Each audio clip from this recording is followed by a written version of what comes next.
Homeopathic चिकित्सक हैं और होम्योपैथी को लेकर काफ़ी ज़्यादा मिसकंसेप्शंस हम देखते हैं, जैसे कि ये बहुत इफ़ेक्टिव नहीं है या फिर स्लो काम करती है। तो इन सभी मिथ्स को आप कैसे हैंडल करती हैं अपनी डेली लाइफ़ में? जिन लोगों को ऐसा लगता है उनको मुझसे मिलना चाहिए क्योंकि मैं एक एग्ज़ाम्पल सेट करने का एक प्रयास कर रही हूँ, वो भी ऐसे नहीं, सिर्फ़ बातों से नहीं। मेरे पेशेंट्स ये कहते हैं कि 20 साल, 25 साल पुराना रोग उनका 15 दिन में, 1 महीने में ठीक हो जाता है, अगर वो ठीक तरीके से ठीक डॉक्टर के पास पहुँचें और उनकी डायग्नोसिस अच्छी हो, तो उससे पेशेंट्स को लाभ मिलता है। और डॉक्टर को भी देखिए कॉन्फिडेंस तभी आता है जब उनके पेशेंट्स ठीक होते हैं। तो ये जो मिसकंसेप्शंस हैं, इनको पीछे छोड़ना होगा क्योंकि होम्योपैथी भी बहुत प्रोग्रेसिव मोड में है। बहुत अच्छी मेडिसिन्स आ रही हैं आजकल, ब्रांड्स बहुत अच्छे आ रहे हैं और साथ ही साथ हमारा जो स्किल है ना, हमारी जो रिसर्च है, वो बहुत काम करती है। तो मुझे लगता है अगर हम अच्छे ऑब्जेक्टिव से पेशेंट की बात को अच्छे तरीके से सुनते हुए और उनके दुख और दर्द को समझते हुए जब डायग्नोसिस करके दवा लिखते हैं ना, तो वो रामबाण की तरह काम करती है और पेशेंट्स ठीक भी होते हैं। जिनको विश्वास ना हो, मेरे पेज पे जाकर के मेरे फीडबैक ज़रूर देखें जो पेशेंट्स के द्वारा दिए जाते हैं मेरे पेजेस पे, और पेशेंट्स स्वयं बताते हैं कि उनको कितनी राहत मिल रही है। तो ये सारी पुरानी बातें अब छोड़नी पड़ेगी। होम्योपैथी बहुत ही तेज़ काम करने वाली मिराकुलस पैथी है। तो मैम अगर हम बात करें कि ये एलोपैथी के मुकाबले थोड़ा स्लो काम करती है कि इसका भी पेस लगभग सेम ही है काम करने का या असर करने का? नहीं देखिए, मैं तो ये कहूँगी कि कोई मुकाबला है ही नहीं, कोई कंपैरिज़न करना ही नहीं चाहिए क्योंकि होम्योपैथी एक ऐसी पैथी है जो कि फ़ास्ट, रैपिड, जेंटल ट्रीटमेंट देती है और साथ ही साथ इसमें क्योर है। बहुत सारी ऐसी बीमारियाँ जिनका आपने सुना होगा कि पेन किलर खा कर के सिर्फ़ सप्रेस किया जाता है बीमारियों को, ऐसी बीमारियों को हम क्योर करते हैं।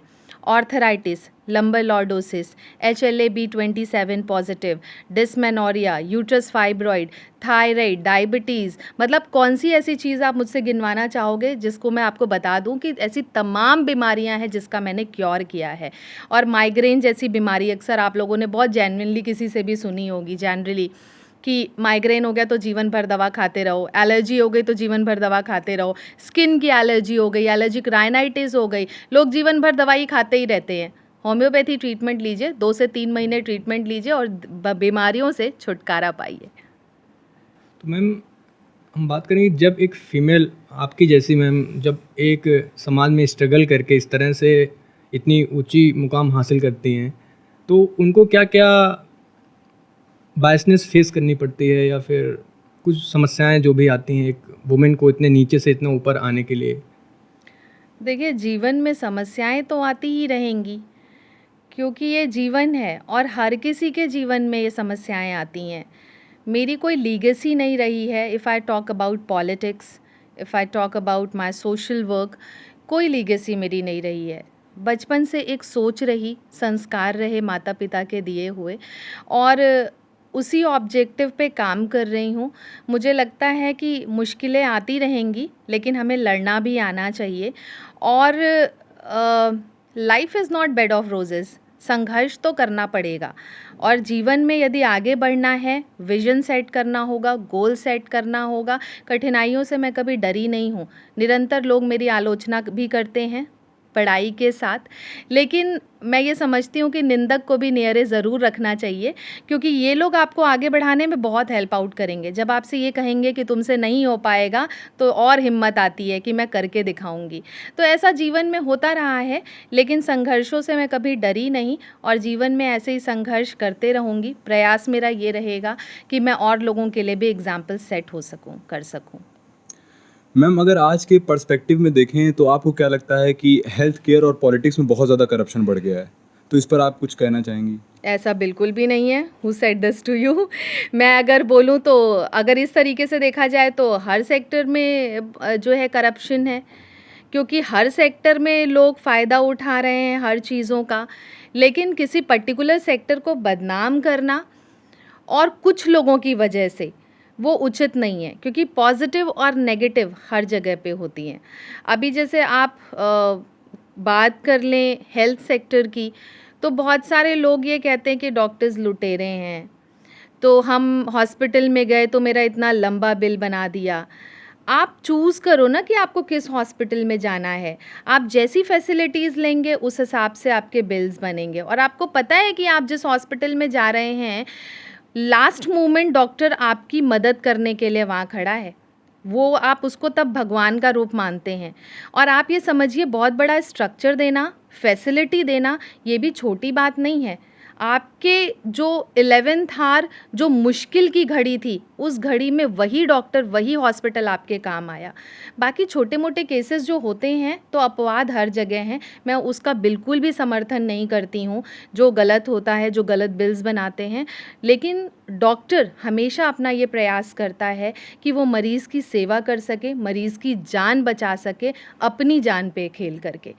तो इस तरीके की चीज़ मैं बिल्कुल नहीं कहूँगी। और जहाँ तक रही पॉलिटिक्स की बात, तो देखिए, कीचड़ में कमल खिलता है। तो पॉलिटिक्स एक ऐसी चीज़ है जिसके बारे में लोगों के ऐसे परसेप्शन हैं, लेकिन बदलाव कौन करेगा? हम ही तो करेंगे, उसकी सफाई भी हम ही करेंगे। तो हमें वो परसेप्शन चेंज करने पड़ेंगे, हमें उस पे वार्ता करनी होगी, हमें उसको सुधारना होगा अगर कहीं कोई गड़बड़ी है तो। मैंने पहले भी कहा, अपवाद हर क्षेत्र में होते हैं। मैम, बात करें हेल्थ केयर की अगर, तो हम देखते हैं कि उसमें कुछ मूलभूत सुविधाओं की भी कमी पाई जाती है। अभी आपका सीतापुर निरीक्षण हमने देखा, उसमें आपको काफ़ी सारी गंदगी मिली और कुछ कमियां मिली। तो मैम, कहीं एम्बुलेंस नहीं है या फिर कहीं बेड्स नहीं हैं, तो मैम इन सुविधाओं के लिए क्या प्रयास कर रहे हैं आप लोग? देखिए, ये तो पिछले सरकारों की गड़बड़ियाँ हैं, ये अभी थोड़ी हुई हैं, ये बहुत समय से चलती आ रही हैं। जब समाजवादियों का समय हुआ करता था, उस समय आप अस्पतालों की हालत देखो, रेलवे स्टेशंस की हालत देखो। अनाउंसमेंट होती थी कि किसी अज्ञात वस्तु को हाथ ना लगाएं, कब बम फट जाए पता नहीं। अस्पतालों में आप चले जाओ, बेड्स नहीं मिलते थे। गंदगी के आलम क्या थे, गुंडई के आलम क्या थे। अब लेकिन आप भाजपा की सरकार में हैं, यहाँ पे लोगों को सुरक्षा भी दी जाती है, सुविधा भी दी जाती है। आपने जैसे ज़िक्र किया सीतापुर अस्पताल का, मैं वहाँ गई, गंदगी थी वहाँ पे, स्ट्रक्चर पुराना था, पेंटिंग वगैरह की भी ज़रूरत थी, और कुछ पेशेंट्स ने भी मुझसे शिकायत करी। हम उसको ठीक करवा के आए। हमारा काम क्या है? हमें इंस्पेक्शन के लिए भेजा जा रहा है। हम उत्तर प्रदेश में हैं, माननीय योगी आदित्यनाथ जी की हम फौज हैं, हम काम कर रहे हैं सुविधाओं को जनता तक पहुंचाने के लिए। तो कहीं अगर गड़बड़ी रहेगी तो निसंकोच उसको हम सही भी करेंगे। और अगर कोई गड़बड़ी बहुत समय से चलती चली आ रही है तो परिवर्तन धीरे धीरे ही होगा, एकदम से परिवर्तन नहीं आता है। तो हमारा ये प्रयास है कि हम जनता के हित के लिए कार्य करें और उनकी सुविधाओं के लिए निरंतर लगे रहें, जो हमारी पूरी टीम कर रही है, राज्य महिला आयोग। मैम, अगर हम बात करें कि अभी अस्पतालों का जो हमारे ज़िला अस्पतालों की जो हालात हैं कि वहाँ पे भीड़ बहुत ज़्यादा रहती है। अभी पर्चे लगा के अगर पर्चा बनवाना है किसी को, इतनी लंबी लंबी लाइनें हैं। तो क्या एक पॉपुलेशन भी एक समस्या है इस देश की या हमारे राज्य उत्तर प्रदेश की? बहुत ही अच्छा सवाल है आपका। इनफैक्ट ये ही समस्या का कारण है। ये ऐसा विस्फोटक बॉम्ब है जिसको डिफ्यूज़ करना बहुत ज़रूरी है, क्योंकि जिस हिसाब से पॉपुलेशन बढ़ते जा रही है, कितनी सेवाएं कैसे पहुंचाई जाएं, तो निसंकोच ये बहुत ही ज़रूरी है कि पॉपुलेशन पे रोक लगनी चाहिए और इससे बहुत लाभ मिलेगा। इसलिए यूनिफॉर्म सिविल कोड भी लागू होना चाहिए। मैम, आज हमारा देश डायबिटिक और कैंसर कैपिटल कहलाता है, और अभी रिसेंटली हमारे प्रधानमंत्री मोदी जी ने अपने मन की बात में इस बात का जिक्र किया था कि हमको अपने जो डेली जो हम तेल यूज़ करते हैं उसमें लगभग 10% की कमी करनी पड़ेगी इस चीज़ से निजात पाने के लिए। लेकिन मैं एज अ डॉक्टर मैं आपसे जानना चाहता हूँ कि एक डॉक्टर क्या सोचता है कि ये कैसे सही किया जा सकता है इस चीज़ को? देखिए, हम भारत में रह रहे हैं और लोग अगर किसी चीज़ के लिए लापरवाह हैं यहाँ पे सबसे ज़्यादा, तो वो है स्वास्थ्य। ऐसा लोगों को लगता है कि ये फ्री की मिली हुई चीज़ है, खरीदना तो पड़ा नहीं है, तो लोग इसके प्रति सबसे ज़्यादा लापरवाह हैं।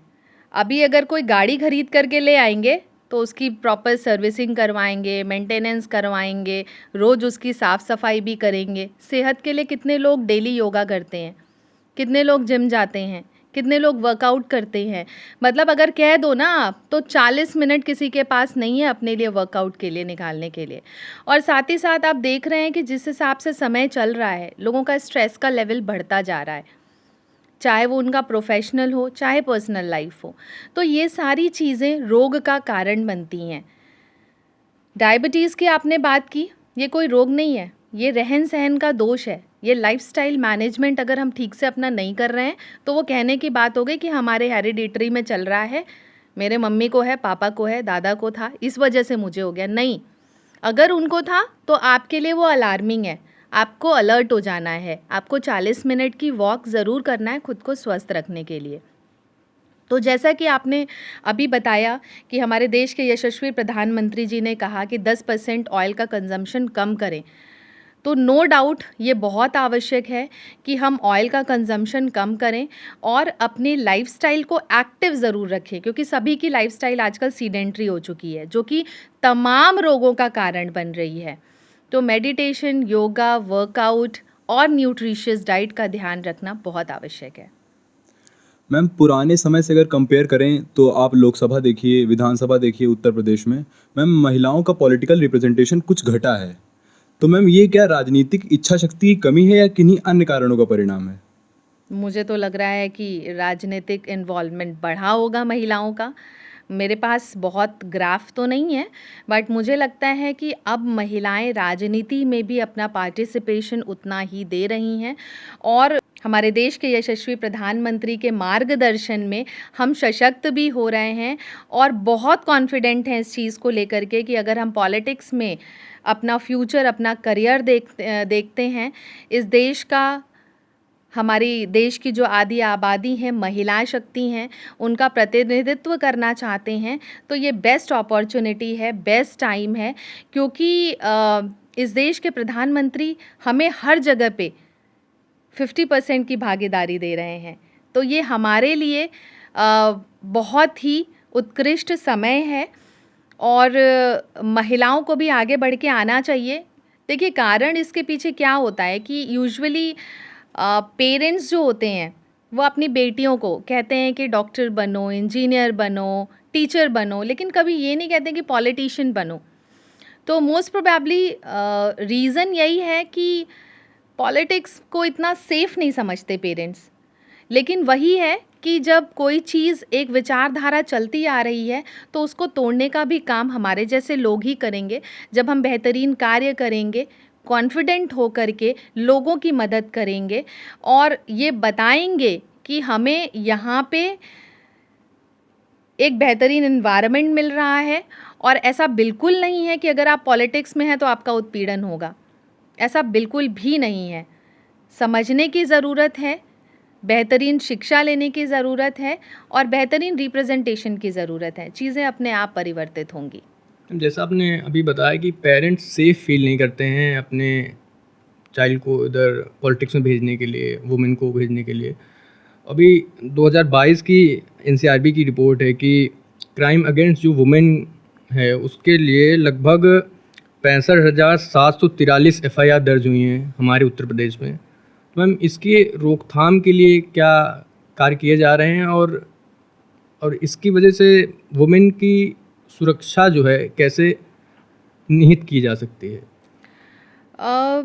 देखिए, ये जो आप डेटा बता रहे हैं ना, ये भी एक अच्छा ग्राफ, हम इसको पॉजिटिव लेकर के चल सकते हैं। रीज़न बिहाइंड इज़ कि पहले की सरकारों में ना महिलाओं की सुनवाई नहीं होती थी, उनकी एफआईआर तक दर्ज नहीं होती थी, उनकी पीड़ा को कोई सुनने समझने वाला नहीं था।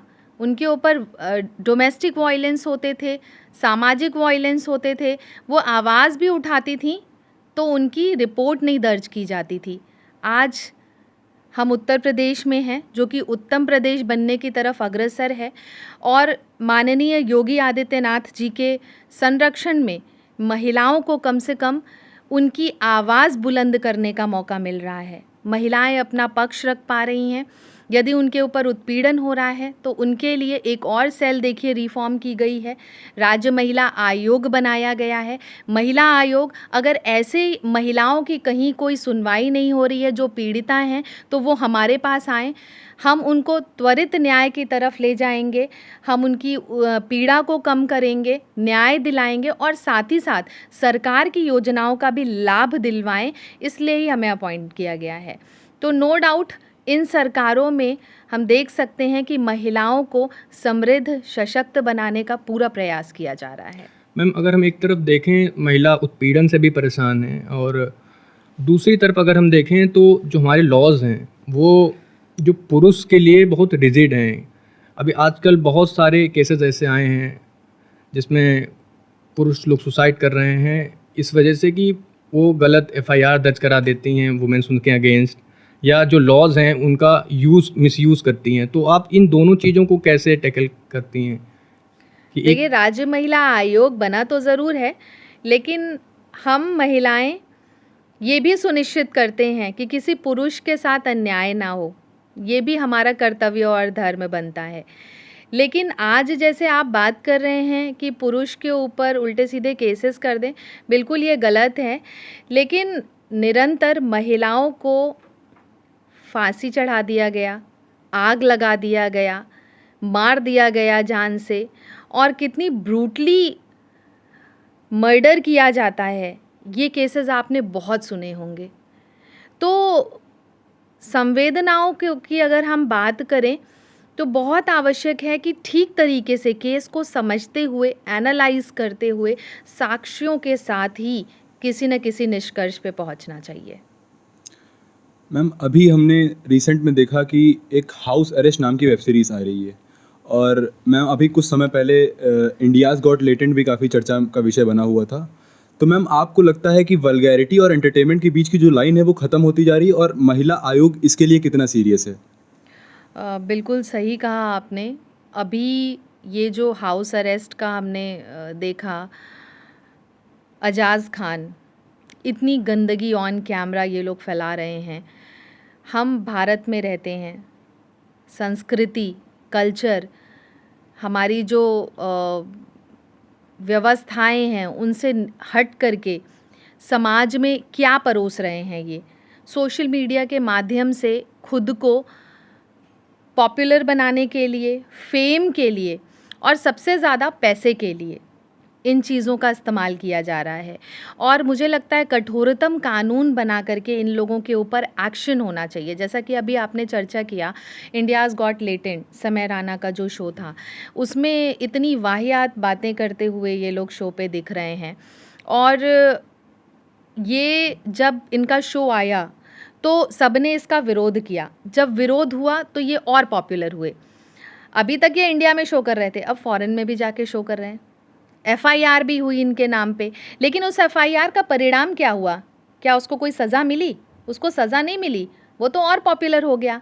अब जब एक व्यक्ति इस तरीके से पॉपुलर हो रहा है तो ये नया आपने देखा ओटीटी प्लेटफॉर्म पे ये इसका केस आ गया, हाउस अरेस्ट। अब इन्होंने सोचा कि हम और गंदगी फैलाएं, हमें और पैसा मिलेगा, और फेम मिलेगा, और कार्यवाही के नाम पे कुछ भी नहीं होगा हमारे साथ, तो हम इससे और फेम गेन कर सकेंगे। तो जो इस ढर्रे पे चलते हुए लोग हैं ना, इन लोगों पे कार्यवाही होनी चाहिए, कठोर कार्यवाही होनी चाहिए, क्योंकि इस तरीके का ये जो चीज़ें परोस रहे हैं ना, कंटेंट जो ये परोस रहे हैं लोगों को, बच्चे हों, बड़े हों, बुज़ुर्ग हों, सबके हाथ में फ़ोन होता है। चाहते नहीं चाहते चीज़ें रील्स में आ जाती हैं, वीडियोज़ में आ जाती हैं। तो किस तरीके की हम सामाजिक जो हमारे सामाजिक जो माहौल है उसको ख़राब करने का ये प्रयास कर रहे हैं, तो ऐसे लोगों को दंड ज़रूर मिलना चाहिए। और साथ ही साथ ऐसे जो लोग हैं, इनका जो हौसला बुलंद होते जा रहा है, उसको रोकने का तो यही तरीका है कि जैसे सेंसर बोर्ड बना हुआ है, वैसे ही इनके लिए भी इस तरीके की चीज़ें ले आई जाएं, जिससे कि इनके ऊपर रोक लगाई जा सके। और इसका प्रभाव मैं आपको बताऊं, क्योंकि मैं महिला आयोग की सदस्य हूं, और हमारे पास जो पीड़िताएँ आती हैं, उनमें ज़्यादातर जो केसेस होते हैं ना, वो डोमेस्टिक वायलेंस के होते हैं। तो अभी क्या हो रहा है कि जब ऐसी चीज़ें दिखाई जा रही हैं सोशल मीडिया पे, तो लोग फैंटेसाइज़ करते हैं ऐसी चीज़ों को, सोचते हैं किसके प्रति? अपनी गर्लफ्रेंड के प्रति, अपनी पत्नी के प्रति, चाहे किसी भी अन्य महिला के प्रति। और इस तरीके की सोच का गलत प्रभाव पड़ रहा है, लिटरली पड़ रहा है। इनफैक्ट मेरे पास तो ऐसी भी महिलाएं आईं जिन्होंने दिखाया कि मुझे इतना ब्रूटली मारा गया है, और ये कहते हुए मारा गया है कि इस वीडियो में अगर ये महिला कर सकती है तो तुम क्यों नहीं कर सकती। तो आप समझो कि किस लेवल पे ये गंदगी जा रही है और इसका शिकार कौन हो रहा है। जो महिलाएं इसमें लिप्त नहीं हैं वो भी इसका शिकार हो रही हैं। तो ये जो शो है हाउस अरेस्ट, इसमें एक कंटेस्टेंट है, उसने ये कहा है कि हम वो दिखा रहे हैं जो लोग देख रहे हैं। तो ये उसकी अपनी सोच है, लेकिन उसकी वजह से कितनी महिलाएं पीड़ित हो रही हैं ये उसको नहीं समझ में आएगा। और इसलिए बहुत ज़रूरी है इसका विरोध करना, और मैं इसका पुरजोर विरोध करूंगी। और मेरा ये प्रयास रहेगा कि कानून हम बनाएं ऐसे लोगों के लिए जो लोग सोशल मीडिया पे गंदगी परोस रहे हैं, क्योंकि समाज को हम गंदा नहीं होने दे सकते। हमारा ये फ़र्ज़ और कर्तव्य दोनों बनता है। मैम आपने कहा कि उन्होंने बोला कि हम वो दिखा रहे हैं जो लोग देख रहे हैं, तो मैम आपको लगता है कि इस पे कोई कानून होना चाहिए, कोई लिमिट होनी चाहिए कि वो ऐसा कर ही ना पाएँ जिससे कि हमारे समाज में ये कोई मैसेज ना जाए? और मैम आपकी कोई रैली भी आप कर रही हैं, कोई आयोजित कर रही हैं इसके विषय में? हाँ, मेरा ये प्रयास है कि हम सब मिल कर के एक सामाजिक स्तर पे इस तरीके की जो लोग सोशल मीडिया के माध्यम से कंटेंट्स बना रहे हैं और अश्लीलता फैला रहे हैं, ऐसे लोगों के खिलाफ हम कार्यवाही के लिए कानून की डिमांड ज़रूर करेंगे। और इसी वजह से ये रैली मैं 8 को कर रही हूँ, इसी 8 मई को। और मैं आपके माध्यम से भी चाहूँगी कि लोग आएँ, जॉइन करें और इस तरीके की जो कुरीतियाँ हैं हमारे समाज में, जो लोग गंदगी फैलाने का प्रयास कर रहे हैं, उन पे हम फुल स्टॉप लगा पाएँ। और ये तभी संभव है जब हम सब साथ मिल कर के कार्य करेंगे। मैम, कांग्रेस पोस्टर गर्ल से लेके और भारतीय जनता पार्टी की महिला आयोग सदस्य, मैम क्या कारण रहे कि आपको दो विपरीत विचारधाराओं पे चलना पड़ा? भाई सच बोलूँ तो ये लड़की हूँ, लड़ सकती हूँ, तो मेरा पीछा ही नहीं छोड़ता। मतलब हर जितने भी मेरे पॉडकास्ट होते हैं, चाहे इंटरव्यूज़ होते हैं, स्टार्टिंग का मुद्दा यही होता है, लड़की हूँ, लड़ सकती हूँ। इनफैक्ट लोग भी जब मुझसे मिलते हैं तो लोग कहते हैं हम आपको तब से जानते हैं जब आप लड़की हूँ, लड़ सकती हूँ कांग्रेस में थी। तो देखिए, वो जीवन की एक शुरुआत थी। मैंने पहले भी कहा कि मेरी कोई लीगेसी नहीं रही है पॉलिटिकल। आज मैं जो भी हूँ वो मेरी मेहनत के बदौलत हूँ। तो क्योंकि जब मैंने अपना मेडिकल कंप्लीट किया तो उसके बाद से मैंने अपना एक सेशन शुरू किया सेहत की बात डॉक्टर प्रियंका मौर्य के साथ। तो मैं हमेशा से क्योंकि समाज सेवा करना चाहती थी, तो इस सेशन के माध्यम से मैं लोगों को जागरूक करती थी उनके स्वास्थ्य के प्रति, और क्या उनको अपनी लाइफस्टाइल कैसे रखनी चाहिए, क्या परहेज़ करना चाहिए, क्या सिम्टम्स आते हैं किसी डिज़ीज़ में। इन सब चीज़ों के लिए निरंतर वीडियोस बना करके प्रेरित करती थी। और साथ ही साथ तमाम कैंप्स भी मैं लगाया करती थी स्वास्थ्य से संबंधित। तो मेरी एक विचार था मेरा कि जो लोग डॉक्टर्स की कंसल्टेंसी अफोर्ड नहीं कर पाएँ, हम उनको मदद कर पाएँ। तो इसी ऑब्जेक्टिव से मैं काम कर रही थी और निरंतर महिलाओं के स्वास्थ्य के लिए, उनके हेल्थ एंड हाइजीन के लिए मैं काम कर रही थी। तो इन्हीं सब चीज़ों को, मेरे कार्यों को देखते देखते जो 1-2 लोगों से जर्नी स्टार्ट हुई थी मेरे पेजेस की, आज मिलियंस ऑफ लोग मेरे साथ जुड़े हुए हैं और एक परिवार का हिस्सा बन करके बहुत आशीर्वाद, स्नेह मुझे निरंतर मेरे सोशल मीडिया के प्लेटफॉर्म्स के द्वारा उन लोगों का मुझे मिलते रहता है। तो ये सब मेरी पॉपुलैरिटी देखते हुए कांग्रेस पार्टी के कुछ लोग, मैं नाम नहीं लेना चाहूँगी, के द्वारा मैंने कांग्रेस पार्टी ज्वाइन करी। At that time I was not interested in politics, but then I felt कि ठीक है, अगर हम किसी की वास्ट लेवल पे मदद करना चाहते हैं तो कई बारी हमारे हाथ बहुत छोटे पड़ जाते हैं। तो मैं हमेशा से चाहती थी कि कानूनी रूप से मैं महिलाओं को हेल्प आउट कर पाऊँ, और इस वजह से मैंने पॉलिटिक्स ज्वाइन करी। और कांग्रेस पार्टी में प्रियंका गांधी जी का एक स्लोगन आया, लड़की हूँ, लड़ सकती हूँ, जिसको मैंने बहुत मेहनत से महिलाओं के बीच में मैं लेके गई और बहुत ही पॉजिटिव रिस्पांस भी लोगों का था। बट धीरे धीरे, क्योंकि पार्टी नई ज्वाइन की थी, जोश बहुत था, और धीरे धीरे समझ में आने लगा कि पार्टी की कार्यशैली क्या है। यहाँ पे काम करने वाले लोगों को किनारे कर दिया जाता है और महिलाओं की बड़ी बड़ी बातें करने वाली प्रियंका गांधी जी सिर्फ बातें ही करती हैं। उनके पास एक ऐसी महिला नहीं है जो अपनी कार्यकर्ता महिलाओं की या फिर पीड़ित महिलाओं की बात उन तक पहुँचा सके। तो ऐसे में मुझे ऐसा फील होने लगा कि जब हमारी कोई कनेक्टिविटी ही नहीं है तो हम काम कर कैसे रहे हैं। और इनफैक्ट महिलाओं की बात हो रही थी और मेरे सामने पुरुष को टिकट दे दिया। तो चीज़ें बहुत अजीब अजीब थी और मुझे अच्छा नहीं लगा। एंड आई फेल्ट लाइक कि मैं नहीं मूव ऑन कर सकती इन चीज़ों के साथ, क्योंकि ऐसी पार्टी जिसमें कोई कार्य करने की क्षमता नहीं है, ना तो वो कार्य करना चाहते हैं जनता के हित में, मैंने वहीं पे ड्रॉप कर दिया। और 2022 में चुनाव से पहले मैंने बीजेपी ज्वाइन करी, और यहाँ पे आने के बाद मुझे समझ में आया कि देश की सेवा, राष्ट्र की सेवा क्या होता है। और यहाँ पे आने के बाद मैंने ये भी समझा कि महिलाओं को किस तरीके से भारतीय जनता पार्टी में सम्मान मिलता है राजनेता की तरह, और साथ ही साथ बीजेपी पार्टी में मुझे अपॉर्चुनिटीज़ भी बहुत सारी मिली। मैं एज एन प्रवक्ता भी मैंने वहाँ पे कार्य किया, और क्योंकि मैं निरंतर सरकार की योजनाओं का लाभ लोगों तक पहुँचाती रही, तो मुझे राज्य महिला आयोग का सदस्य बनाया गया, जिसके लिए मैं बहुत आभारी हूँ पार्टी की, सरकार की, हमारे उत्तर प्रदेश के यशस्वी मुख्यमंत्री योगी आदित्यनाथ जी की। तो मेरे लिए ये सारी चीज़ें बहुत ही अच्छी रहीं, और नो डाउट मुझे ऐसा लगता है कि अगर हम मेहनत से कार्य करते रहते हैं तो सफलता ज़रूर मिलती है। तो जिस पर्सपेक्टिव से मैंने कार्य शुरू किया था कि मैं महिलाओं की मदद कर पाऊँ, वो आज बेहतरीन तरीके से पूरा हो रहा है। तो मैं ये कह लूँ कि मेरा मैनिफेस्टेशन आज पूरा हो गया, क्योंकि मैं हमेशा से ये चाहती थी कि मैं कानूनी तौर से महिलाओं को हेल्प आउट कर पाऊँ, और आज मैं बेहतरीन तरीके से उनकी स्वास्थ्य के लिए और उनको स्वावलंबी बनाने के लिए, समृद्ध बनाने के लिए, उनके चेहरे पे स्माइल ले आने के लिए निरंतर कार्य कर पा रही हूँ। मैम, पोस्टर गर्ल बनना तो चर्चा का विषय बना ही रहा, लेकिन पोस्टर में आपकी तस्वीर लगाने के लिए अनुमति का भी बहुत जिक्र हुआ। इस पर आपका क्या कहना है? मैंने कई वीडियोस देखे मुझे तो हैं। पता ही नहीं था। I was literally shocked. मैं बाहर थी। इनफैक्ट जिस हॉल में ये लॉन्च किया गया ना, उसमें तक नहीं बुलाया गया था मुझे तो। And from by media, through media, I got to know कि अंदर जो पोस्टर लॉन्च हुआ है, जो इनका मैनिफेस्टो लॉन्च हुआ है, उसका फ्रंट फेस मैं हूँ। तो मैम, प्रियंका जी से आपको ये बात बोलनी चाहिए थी। प्रियंका जी मिलेंगी तब तो बोलूँगी। भाई, ये सोने चांदी का चम्मच लेके पैदा हुए लोग हैं, इनको जनता के सुख दुख से कोई मतलब नहीं होता। अच्छा आप बताओ, 2022 का चुनाव था, लड़की हूँ लड़ सकती हूँ, इतना पॉपुलर किया, उसके बाद कितनी बार आई उत्तर प्रदेश लड़कियों का हाल जानने के लिए? अब 27 के चुनाव में दिखेंगे ये लोग। तो यही है इनकी रियलिटी, यही है इनका ट्रुथ, कि प्रियंका गांधी जी को शायद ये सुनाई नहीं दिया। आपने देखा होगा कि हर चैनल पे, हर मीडिया के द्वारा ये चला, जो मेरे जो स्टेटमेंट्स थे, देखती नहीं क्या?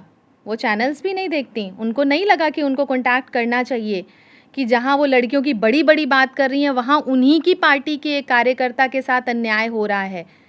तो आप ये समझो, अगर राजा अंधा हो तो ऐसे अंधे की ज़रूरत किसको है भाई? ऐसे राजा की ज़रूरत किसको है? मैम, आपका एक ट्वीट भी बहुत वायरल हुआ।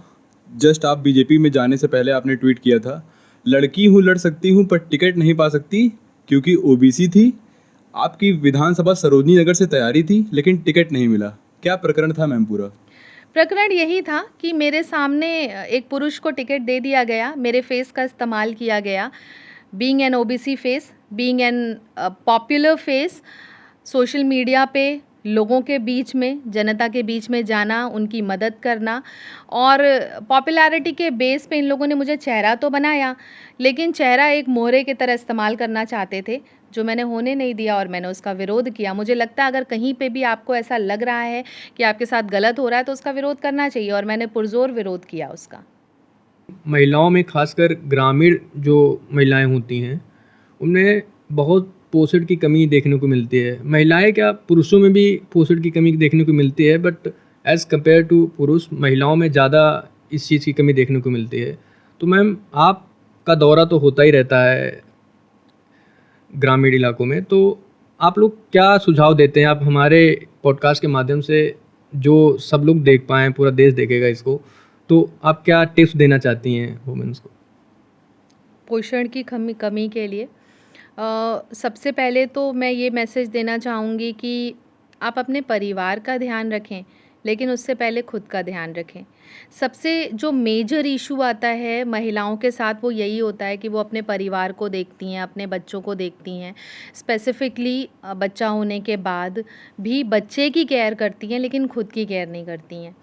तो सबसे पहले खुद को महत्व देना बहुत ज़रूरी है, तभी दूसरे आपको महत्व देंगे। एक टिप तो ये हो गई। और दूसरी ये कि अपने डाइट का ज़रूर ध्यान दें। हमारे भारत में होता यही है कि महिलाएं क्या करती हैं कि पहले भोजन निकाल के रख देती हैं पूरे परिवार के लिए, और जो बचता है वो खुद के लिए रखती हैं और खा लेती हैं। चलो 2 रोटी की भूख है तो एक भी खा करके रह जाती हैं। ये नहीं करना है, क्योंकि अगर आप स्वयं स्वस्थ नहीं रहेंगी तो आप अपने परिवार को स्वस्थ नहीं रख पाएंगी। और साथ ही साथ अपने डाइट के प्रति भी बहुत जागरूक होना आवश्यक है, क्योंकि जब आपकी डाइट अच्छी रहेगी तो वही आपके बच्चों को भी ट्रांसफ़र होगा। What is healthy and what is unhealthy, we need to tell to our kids also. अभी जैसे यूजुअली क्या होता है कि महिलाओं में हीमोग्लोबिन की कमी हो जाती है। बहुत जनरल सी चीज़ों का, बहुत सस्ती चीज़ों का इस्तेमाल कर सकते हैं। गुड़ लीजिए, ये अच्छा है स्वास्थ्य के लिए। घी ले सकते हैं, देशी घी, और चना ले सकते हैं भुने हुए। चुकंदर खा सकते हैं, जूस ले लें, सैलड में ले लें। तो बहुत डेट्स हो गए, खजूर। तो ऐसी बहुत छोटी छोटी सी चीज़ें हैं जिनका अगर हम अपने डेली रूटीन में इस्तेमाल करते रहें तो हीमोग्लोबिन की कमी नहीं आएगी। लेकिन खुद के स्वास्थ्य का ध्यान रखना होगा। और निरंतर सरकार के द्वारा भी योजनाएं चलाई जाती हैं। सरकारी अस्पताल से भी आयरन की गोलियां मिलती हैं, तो रेगुलर अपना चेकअप भी महिलाएं करवा सकती हैं। आयरन, कैल्शियम, विटामिन्स की गोलियां ले सकती हैं। ये हर हॉस्पिटल में सरकारी उपलब्ध हैं। तो थोड़ा सा जागरूक होने की ज़रूरत है अपने स्वास्थ्य के प्रति। और अपने आप को जब फिट रखेंगी महिलाएं तो मुझे समझ में आता है कि वो अपने परिवार को, समाज को, देश को फिट रख पाएंगी। और फिट इंडिया का मिशन ऑलरेडी हमारे देश के यशस्वी प्रधानमंत्री के द्वारा चलाया भी जा रहा है, इसीलिए ताकि महिलाएं सुरक्षित रह सकें और स्वस्थ रह सकें। मैम, हम डाइट की बात कर रहे थे, तो आमतौर पे होता ये है कि जो हमारा इंडियन डाइट है उसमें प्रोटीन की बहुत कमी पाई जाती है, और प्रोटीन जो है एक मसल बिल्डिंग ब्लॉक उसको कहते हैं। तो क्या ये भी एक वजह है कि जो हमारी डाइट है इसमें प्रोटीन की कमी होने की वजह से ये समस्याएं आती हैं लोगों में?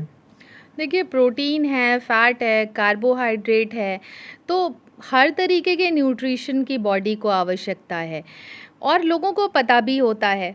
लेकिन लोग स्वाद पे जाते हैं। लोग ये नहीं सोचते हैं कि क्वालिटी की चीज़ों को हम खाएं।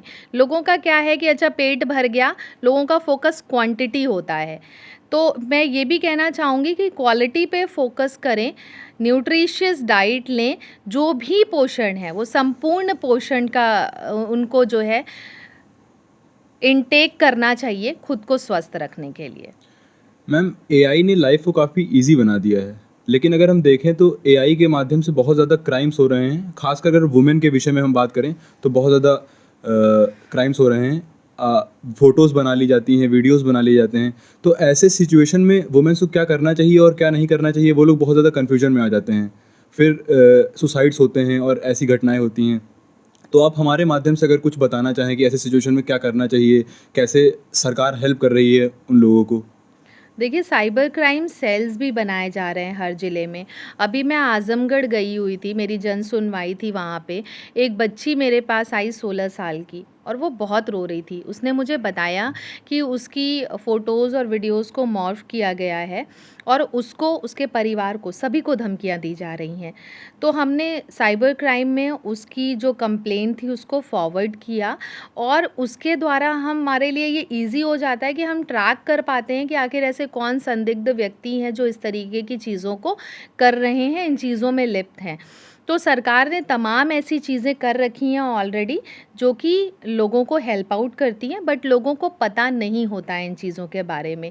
तो अगर आपको कुछ भी नहीं पता है और आपको मदद चाहिए, महिलाओं की मैं बात कर रही हूँ, तो 1090 112 आप इस पे कॉल करिए और पुलिस आपको हेल्प आउट करेगी, ट्रेस करेगी। हर जगह पे मिशन शक्ति के अभियान भी इसीलिए चलाए जा रहे हैं ताकि अवेयर किया जा सके महिलाओं को उनके हक अधिकार के प्रति। तो यहाँ से भी महिलाओं को पूरी मदद दी जा रही है। मैम, आजकल जैसे केस वर्क प्लेस पे महिलाओं की जो सुरक्षा की चिंता है उसको काफ़ी बढ़ा दिया है, और क्या क्या चीज़ें करी जा सकती हैं जिससे वर्क प्लेस पे वुमेन खुद को सेफ फील करें? देखिए मुझे आपके माध्यम से यही कहना है कि सबसे पहले अगर आपको कोई भी इस तरीके की चीज़ें समझ में आती हैं कि आपको कोई ट्रैक कर रहा है, ट्रेस कर रहा है, फॉलो कर रहा है, तो अपनी एक एप्लीकेशन संबंधित थाने पे ज़रूर दें। और क्योंकि महिलाओं में सिक्स सेंस भी बहुत होता है, तो इन चीज़ों के बारे में अपने कोलीग्स को भी ज़रूर इन्फॉर्म करें और ये चीज़ें बिल्कुल भी छुपाएँ नहीं। बहुत सारी चीज़ें लोग संकोच में महिलाएँ रह जाती हैं और उस संकोच में उनके साथ गलत हो जाता है। तो अगर कोई घटना ऐसी लग रही है जो उनके साथ ठीक नहीं होने वाली है या फिर घटने वाली है, तो बहुत आवश्यक है सबसे पहले तो अपने फ़ोन में 112 एप्लीकेशन ज़रूर डाउनलोड करके रखें। उस एप्लीकेशन के माध्यम से आप किसी भी जगह पे हैं, किसी भी विपत्ति में हैं, पुलिस आपको तुरंत हेल्प आउट करेगी। तो ये भी बहुत नॉमिनल सी चीज़ है, लेकिन महिलाएँ जब समय पड़ता है ना तो उस पे कर नहीं पाती हैं ये। तो थोड़ा-सा ना मॉक ड्रिल भी इन सब चीज़ों का ज़रूर लेना चाहिए और महिलाओं को एक्स्ट्रा सतर्क रहना चाहिए, चाहे वो वर्किंग प्लेस हो, चाहे वो कोई भी ऐसी जगह हो जहाँ भीड़-भाड़ में वो जा रही हैं। मैम, प्रधानमंत्री मोदी जी का जिक्र किया आपने कई बार। प्रधानमंत्री मोदी जी ने 2047 तक विकसित भारत का संकल्प लिया है और निश्चित ही महिला नेतृत्व इसमें बहुत महत्वपूर्ण कड़ी रहेगी। मेरा एक प्रश्न था अभी पॉलिटिकल रिप्रेजेंटेशन को लेकर। तो मैम, अभी की सिचुएशन को देखें, अगर आप इतने क्राइम्स और ये सब हो रहा है, तो आपको लगता है ये संभव हो पाएगा? बिल्कुल संभव हो पाएगा क्योंकि हर चीज़ का पॉजिटिव और नेगेटिव है और महिलाओं का जितना प्रतिनिधित्व होगा, जितनी भागीदारी होगी, महिलाएं तो दिल से काम करती हैं और चाहे वो घर हो, परिवार हो, उनका वर्किंग प्लेस हो, चाहे सामाजिक स्तर की हम बात कर लें, पॉलिटिकल भागीदारी की बात कर लें, मुझे लगता है इनसे ज़्यादा साफ बेहतरीन काम करने के लिए उनको और कोई सैनिक नहीं मिलेंगे। तो 47 में नो डाउट महिलाएं अपनी आधे से ज़्यादा भागीदारी निभा रही होंगी। जो हम आज कहते हैं कि ये पुरुष प्रधान देश है, मुझे लगता है कि महिलाओं को सच में जब भागीदारी मिलेगी तो ये भी कहीं न कहीं सच में निकलेगा समाज से।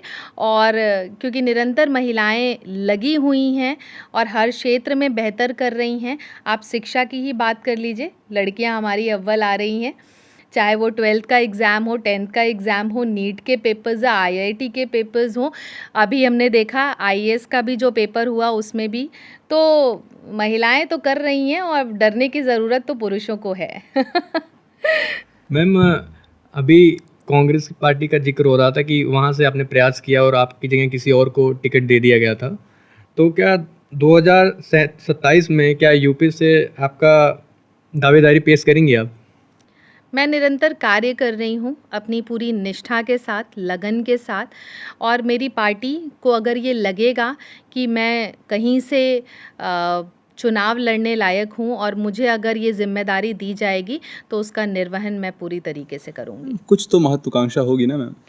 महत्वाकांक्षा है मेरी कार्य करने की जनता के हित में और जनता मेरे लिए ये डिमांड करेगी। मैं स्वयं कभी कुछ नहीं कहूँगी कि मुझे ये चीज़ चाहिए, क्योंकि मैं विश्वास रखती हूँ अपनी मेहनत पे और मेरी मेहनत जनता देखेगी। वोट भी तो उन्हीं को देना है, तो डिमांड भी वही करेंगे। मैम, एक हमारा रैपिड फायर राउंड है जिसमें आपको हम 2 नाम देंगे जिनमें से आपको कोई एक नाम सेलेक्ट करना रहेगा। मैम, मोदी जी या योगी जी? मोदी जी। मैम, राहुल गांधी या प्रियंका गांधी? राहुल गांधी। मैम, लखनऊ या आजमगढ़? आजमगढ़। मैम, नेहरू जी या इंदिरा जी? इंदिरा गांधी जी। मैम, अटल जी या Modi ji? Modi ji, always my favourite, he is my favourite. लड़की हूँ लड़ सकती हूँ या बेटी पढ़ाओ बेटी बचाओ? बेटी बचाओ बेटी पढ़ाओ। मैम, एक स्पोर्ट्स रिलेटेड है, ये IPL से है। मैम, आपको RCB पसंद है या चेन्नई? ओह माय गॉड, ये सवाल मुझसे नहीं करना चाहिए। मैं इसका आंसर भी नहीं दे पाऊंगी, सो सॉरी। मैम, फिर भी एक यार मैंने कभी देखा ही नहीं, बट हाँ RCBs के बैनर्स देखे हैं, कुछ से RCB। हाँ, हम भी RCB के ही फैन हैं। इस साल कप नाम दे। मैम, हम एक नाम लेंगे, आपको अपना first impression with in a second बताना है। मोदी जी। विश्वगुरु। Yogi ji. Strict action taker. Rahul Gandhi ji. Still struggling in politics. Priyanka Gandhi. बातें करना। केशव प्रसाद मौर्य जी। उत्तर प्रदेश में प्रतिनिधित्व करने वाले गौरव हैं वो समाज के। कांग्रेस। Flop party. स्वतंत्र देव सिंह। अच्छे नेता। Homeopathy. Miraculous treatment. Uttar Pradesh. उत्तम प्रदेश। आजमगढ़। मेरा प्यार मेरी धरती। 2027।